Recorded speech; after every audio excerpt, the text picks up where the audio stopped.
Raphaël. Bonjour. Bonjour Mathis.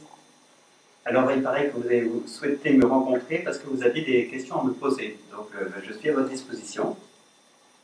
Concrètement, avoir la foi, qu'est-ce que ça signifie? Avoir la foi, c'est une expression qui en soi est assez vague. Parce que aujourd'hui, on peut dire je crois en Dieu, mais sans trop savoir qui est Dieu. On peut même commettre, vous voyez dans l'actualité, parfois des atrocités au nom de Dieu. Donc avoir la foi, c'est vrai que c'est quelque chose qui est un peu imprécis, parce qu'il faudrait préciser de quelle foi il s'agit. Pour nous chrétiens, la foi, c'est pas simplement croire que Dieu existe ou que Dieu n'existe pas, parce que ça, au fond, ça peut être qu'une option intellectuelle, mais ça ne change pas grand-chose à ma vie. Pour nous chrétiens, avoir la foi, c'est la foi en Jésus-Christ.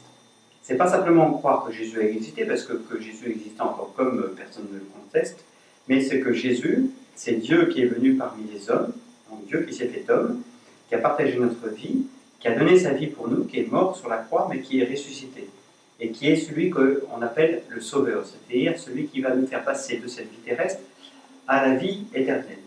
Donc la foi, c'est pas simplement croire à un énoncé intellectuel, mais c'est adhérer à la personne de Jésus. Puisque pour nous, Jésus, c'est quelqu'un qui est vivant.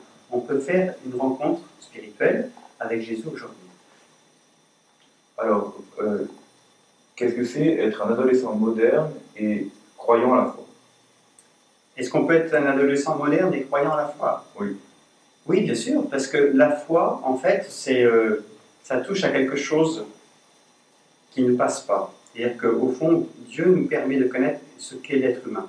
C'est vrai que le monde il change, les modes elles changent, les cultures elles changent, les façons de vivre elles changent. Mais il y a quelque chose qui ne change pas, c'est l'être humain qui est créé à l'image de Dieu. Dieu nous révèle qui nous sommes, il nous révèle ce pourquoi nous avons été créés, quelle est notre vocation, quel est le sens ultime de notre vie. Et ça, quelles que soient les cultures, quelles que soient les époques, ça ne change pas. Donc, dans toute époque, on peut être vraiment de son époque et en même temps profondément croyant. D'accord. Ça va? Merci. Oui. Merci beaucoup, monseigneur. À bientôt. Merci beaucoup, monseigneur, et à bientôt. Merci, c'est une joie pour moi. À bientôt.